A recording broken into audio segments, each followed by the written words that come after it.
இதுதான் அம்மா என் கேள்வி. கரமேடி என் தோழி பத்தி சொல்லு. மூங்கில் அது வாங்கும் உயிர் மூச்சா இருக்குது அன்பு.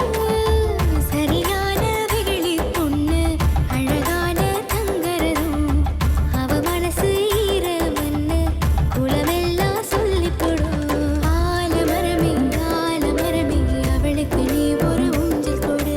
வாழ மரமா தோழி இருக்கா காத்தே அவளை நீ வாழ்த்தி விடு.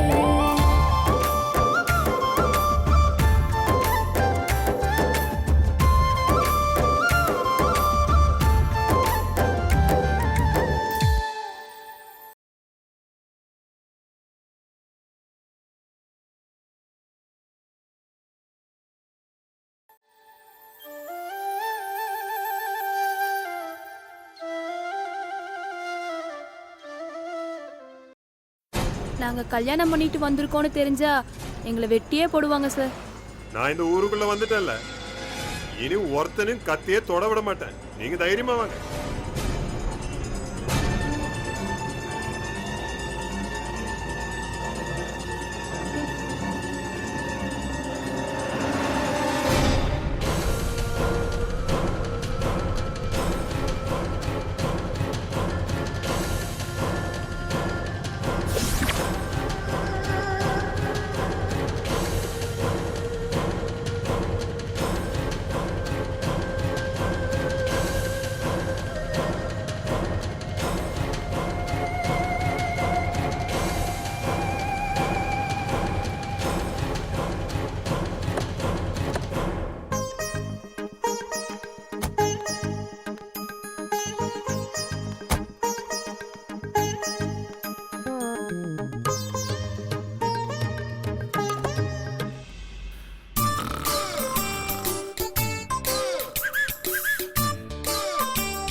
Hello,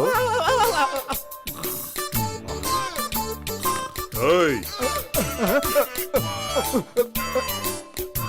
sir, inspector Thindal Murugan சாருங்களா? ஆமா சார், நான் தான் சார் ஏட்டு இழந்த பழம் சார். உங்க வரவுக்காகத்தான் சார் நான் காத்துக்கிட்டு இருந்தேன் சார். வீட்டு சாமானெல்லாம் உள்ள வச்சுட்டேன் சார். வீட்டை திறந்துட்டுமா சார்? வேணாம், வீட்டை நாங்களே திறந்துக்கிறோம். அது என்ன இழந்த பழம்னு ஒரு பேரு? ஐயா, என்ற அம்மா ஒரு அருமையான சினிமா பக்திங்க. மலக்கல்லம் பார்க்கும்போது எங்க அண்ணன் பிறந்தானுங்க, அவனுக்கு மலக்கல்லன் பேர் வச்சு போட்டாங்க. அது மட்டும் இல்லைங்க, இப்ப அவன் குனிமுத்தூர்ல கான்ஸ்டபிளா இருக்கானுங்க. ஐயா, நானும் சினிமா தியேட்டர்ல தான் பிறந்தனுங்க. இந்த இழந்த பழம் பாட்டு போடும்போது நான் பிறந்தனுங்களா, அதனால இழந்த பழம் பேர் வச்சுட்டாங்களுங்க. நல்லா இருக்கே பேரு விளக்கம். அது மட்டும் இல்லைங்க, எனக்கு 2 பசங்க. மூத்தவ அலெக்ஸ் பாண்டிங்க, சின்னவ வால்டர் வெற்றிவேலுங்க.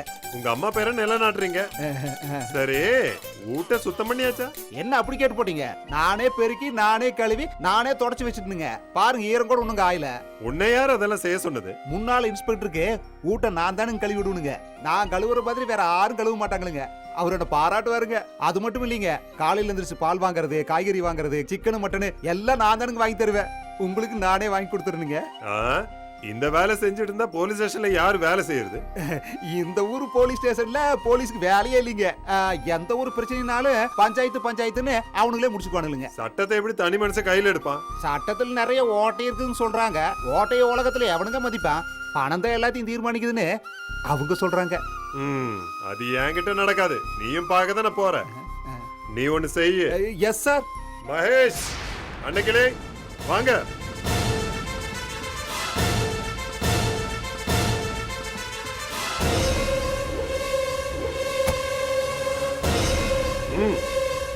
ஓ,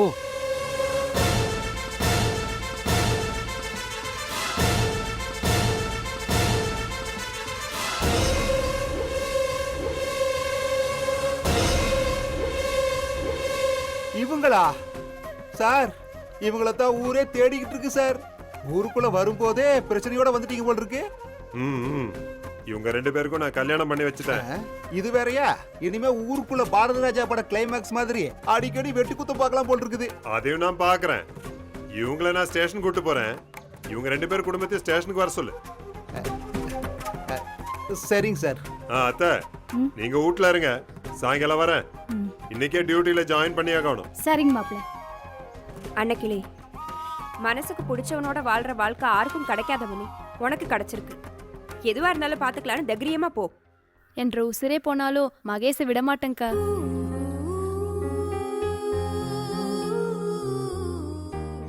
அன்னக்கிளிய கடைசி வரைக்கும் கைவிட மாட்டாங்கக்கா.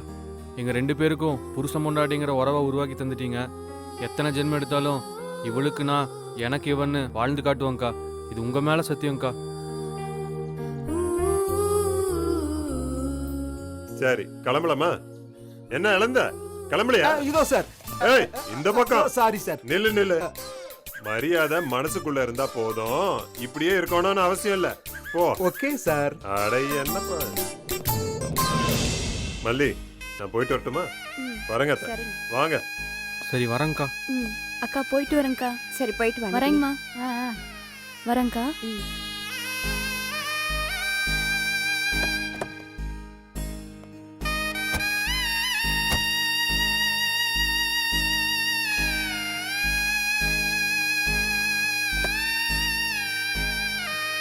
வரேங்க.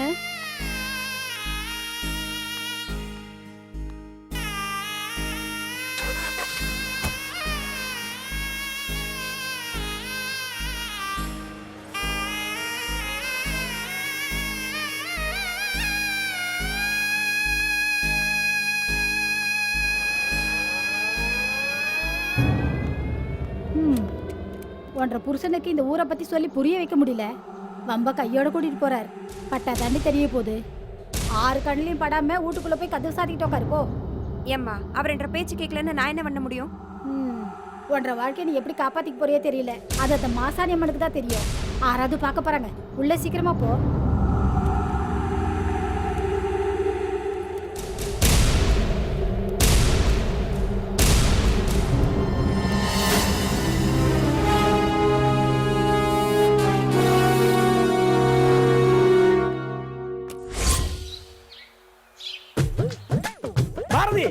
பாரதி நில்லுகண்ணே, பாரதி நில்லுகண்ணே. ஆமா, என்ன உனக்கு ஒன்ற அப்பா மாதிரி பொசுக்கு கோவருது? இன்னும் கொஞ்ச நேரம் இருந்தா கார் வரும்ல. கார்ல போறத விட்டு நீ பாட்டு நடந்து போனேன்னா மிலிட்டரிக்கார ஒன்ற அப்பா துப்பாக்கியோட வந்தாருனா? ஏற்கனவே ஒன்ற அப்பா விட்டு அறையில காது ஜவ்வு கிழிஞ்சு ஒட்டுவனா மாட்டுவனாங்குது. இப்போ உன்னை நடக்க விட்டேன்னு வச்சுக்க, ஒன்ற அப்பா என்ன நடக்கடாம பண்ணிடுவாரு. நான் சொல்றத கேளமணி. நீ சொல்றத கேக்குறதுக்கு நீ என்ன உருப்படியா சொல்லிருக்க? கண்ணம்மா கிட்ட நீ பேசினா அவ தோத்து போயிருவான்னு சொன்னீல்ல, அவ தோத்தாளா? ஜெயிச்சு என்று மூஞ்சில கரிய பூசிட்டா. தோக்குறேன்னு என்கிட்ட ஒத்துக்கிட்டா, அப்புறம் பார்த்தா ஜெயிச்சுட்டா. மொத்தத்துல சின்ன பிள்ளைங்க வாக்குல சுத்தம் இல்ல. அதோட எந்த நேரமும் சரியில்லை. உன்ற நேரம் சரியில்லைன்னா அதுக்கு நான் என்ன பண்ணட்டும்? இப்ப எந்த மூஞ்சி வச்சுட்டு நான் பள்ளிக்கூட போறதாக்கும்? என்ற ஃப்ரெண்ட்ஸே என்ன கேலி பேசி என்ன கொன்றுவாங்க. உனக்கு கண்ணம்மாவை ஜெயிக்கணும், அவ்வளவுதானே?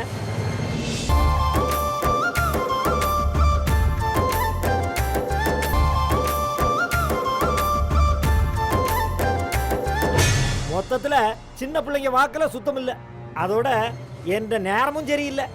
உன்ற நேரம் சரியில்லைன்னா அதுக்கு நான் என்ன பண்ணட்டும்? இப்ப எந்த மூஞ்சி வச்சுட்டு நான் பள்ளிக்கூட போறதாக்கும்? என்ற ஃப்ரெண்ட்ஸே என்ன கேலி பேசி என்ன கொன்றுவாங்க. உனக்கு கண்ணம்மாவை ஜெயிக்கணும், அவ்வளவுதானே? புதுசா வேற ஏதாவது ஐடியா கொடுக்க போறியாக்கும்? ஆமா. உன்ற ஐடியாவை தூக்கி குப்பமேட்ல போடு. நீயும் உன்ற ஐடியாவும். ஏற்கனவே நான் அவமானப்பட்டது போதாதாக்கும்?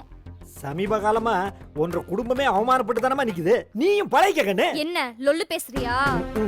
உண்மையை பேசினாலே லொல்லு பேசுறேன்னு சொல்றீங்க. என்ன நம்பு பாரதி. ஒவ்வொருத்தரையும் நம்பிதான் இப்படி ஏமாந்து நிக்கிறேன். என்னை பத்தி யாருக்கு இங்க கவலை இருக்கு? என்ற வீட்டு ஆளுங்களே கண்ணம்மாவை தூக்கி வச்சு பேசுறாங்க.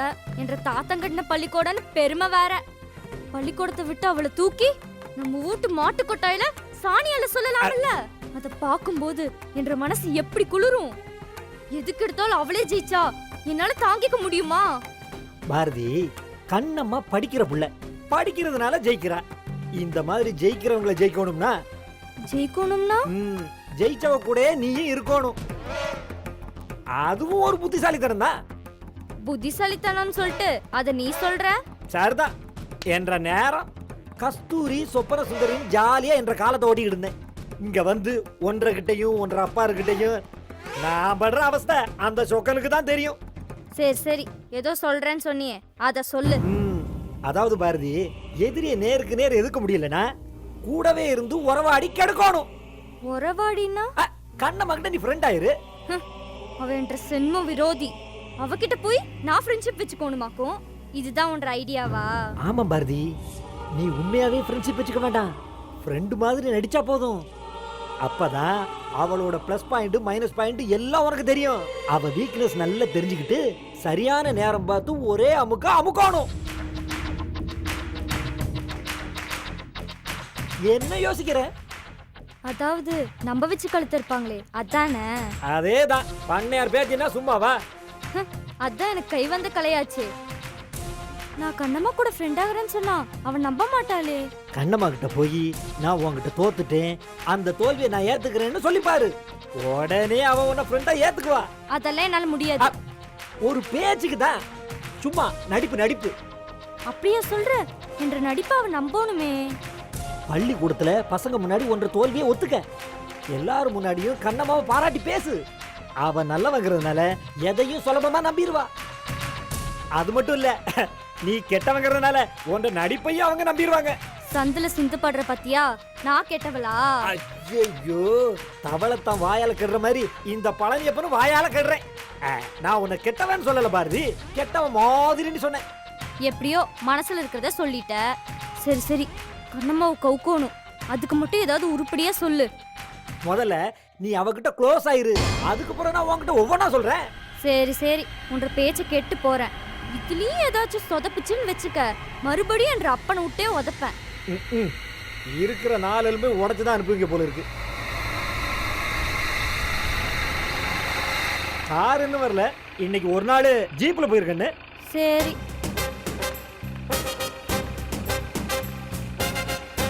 அந்த பேக் வாங்கிக்க, ஏறி உட்காருமா.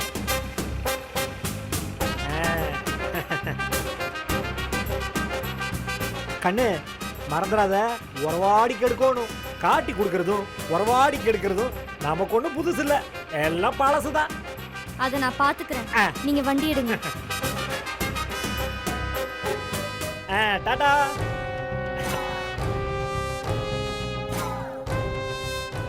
எப்படியோ நம்ம பழக்கம் ஒன்னா சரிதான்.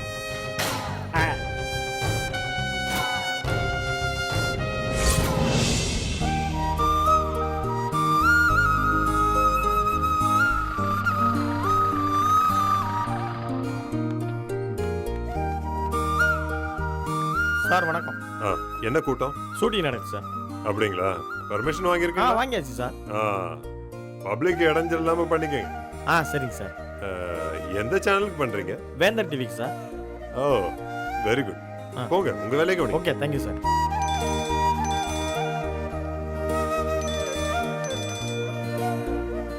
ஹலோ, என்னையா? ஐயா, நான் ஏட்டு இளத்தப்பழம் பேசுறேனுங்க. அதான் தெரியுதே. அந்த மகேஷ் அன்னைக்கு பேரண்ட்ஸ் கூட்டி ஸ்டேஷன் வந்துட்டியா? ஐயா, அதுல 50% ஓகே ஆயிருச்சுங்க, இன்னும் ஒரு 50% ஃபெயிலியர் ஆயிருச்சுங்க. நீ தெளிவாவே பேச மாட்டியா? தெளிவாவே சொல்றேனுங்க. மகேஷோட அப்பா அம்மாவை கூப்பிட்டுனுங்க, வரமாட்டேன்னு சொல்லிட்டாங்க.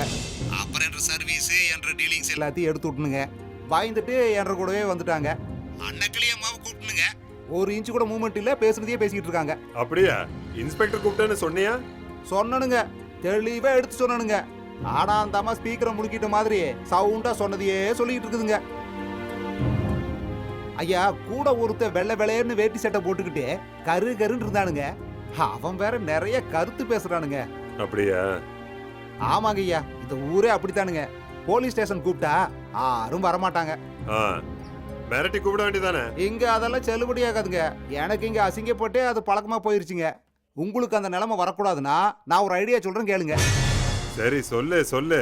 ஐயா, ஸ்டேஷன்ல இருந்து மகேஷையும் அன்னக்கிளியும் அப்படியே டாட்டா காட்டி அனுப்பிச்சு விட்டுருங்க. ஈஸியா இந்த விஷயத்துல இருந்து எஸ்கேப் ஆயிடலாம். உன்னெல்லாம் எவன் போலீஸ் வேலைக்கு எடுத்தான்? ஹெவி ரெக்கமெண்டுங்க. உன்ற வியாக்கியானலாம் போதும். நீ மகேஷோட பேரண்ட்ஸ் கூட்டிக்கிட்டு அன்னைக்கிளி வீட்டுக்கு வந்துரு. நான் மகேஷையும் அன்னைக்கிளியும் கூட்டிகிட்டு அங்கே வந்துடுறேன். அந்த அம்மா கிட்ட நான் பேசுறேன். சரிங்க.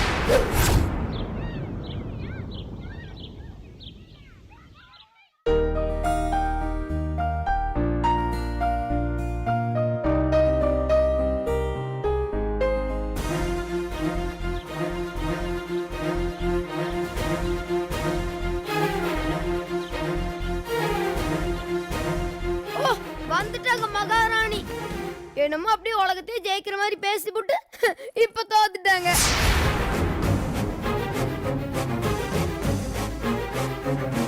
இந்த போட்டியெல்லாம் உனக்கு சரியா வராதுன்னு நான் அன்னைக்கே சொன்னேன்ல. பேசாம வாபஸ் வாங்கியிருந்தா உனக்கு இந்த அவமானம் வந்திருக்குமா?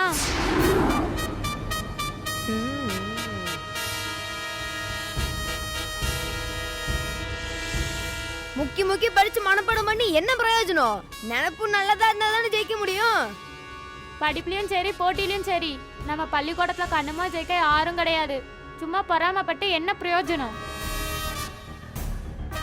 எதுக்கு இப்படி ஆளாடுக்கு பாரதி பேசிட்டு இருக்கீங்க?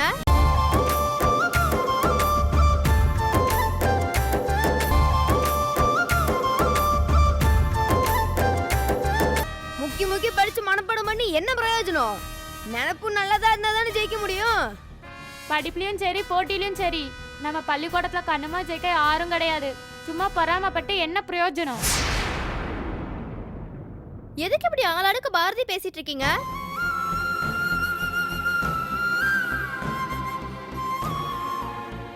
நான் திருக்குறளை மனப்பாடம் பண்ண மாதிரி தான் பாரதியும் மனப்பாடம் பண்ணியிருந்தா. நாங்க 2 பேரும் ஃபைனலுக்கு ஈக்குவலா தானே வந்தோம். ஒரே ஒரு பாயிண்ட்ல தானே நான் ஜெயிச்சேன். அந்த ஒரு பாயிண்ட் நான் எடுக்காம இருந்திருந்தா பாரதி நானும் சரிக்கு சமமா தான் இருந்திருப்போம்.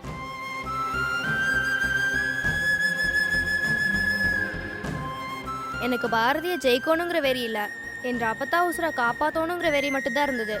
அந்த வெறியில தான் நான் ஜெயிச்சேன்.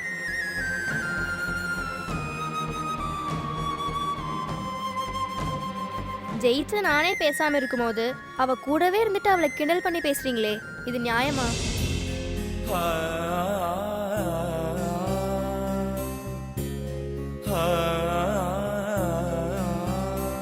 தோத்தவங்களுக்கு ஆறுதல் சொல்லணுமே தவிர இப்படி கிண்டல் பண்ணக்கூடாது.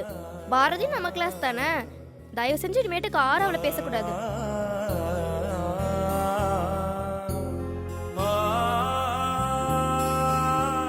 கண்ணம்மா, இன்னார் செய்தாரே ஒருத்தல் அவர் நான் நன்னையும் செய்து விடல்.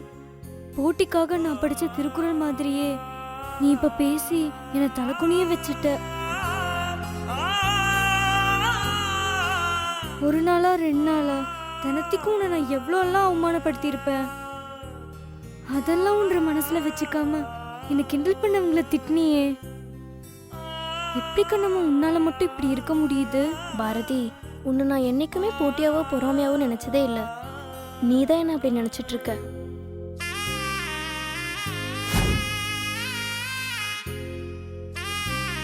நியாயப்படி பார்த்தா உன்னை அவமானப்படுத்தினதுக்கு இப்ப நீ என்ன வேணாலும் பேசலாம், கிண்டல் பண்ணலாம், கேலி பேசலாம். அந்த லெவல்ல நீ ஜெயிச்சு வந்திருக்க.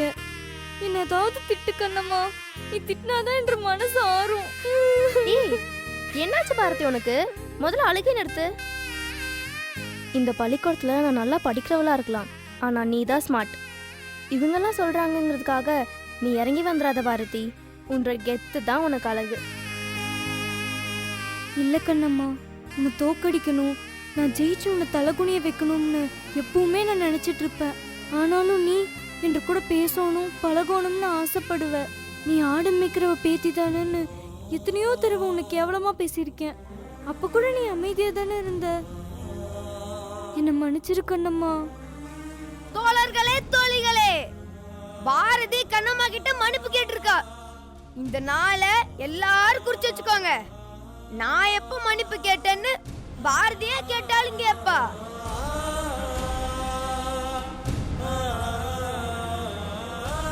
கணபதி, கொஞ்சம் வாயை மூடிட்டு இருக்கியா?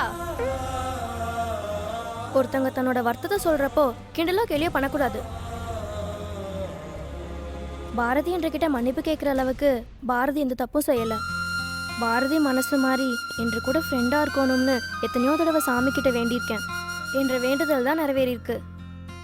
இனிமே பாரதி கிண்டல் பண்ண நானே சும்மா இருக்க மாட்டேன். வடக்கு தெற்கு சேர்ந்துருச்சுப்பா.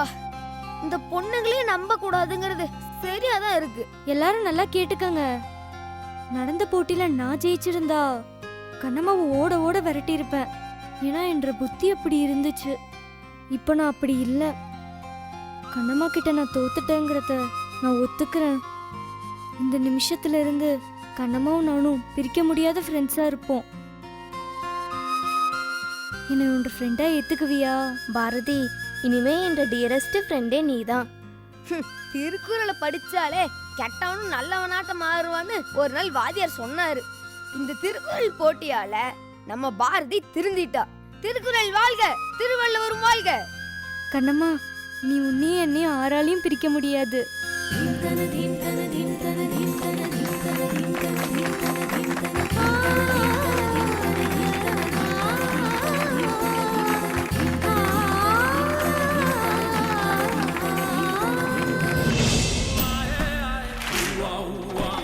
இருக்குடி உனக்கு.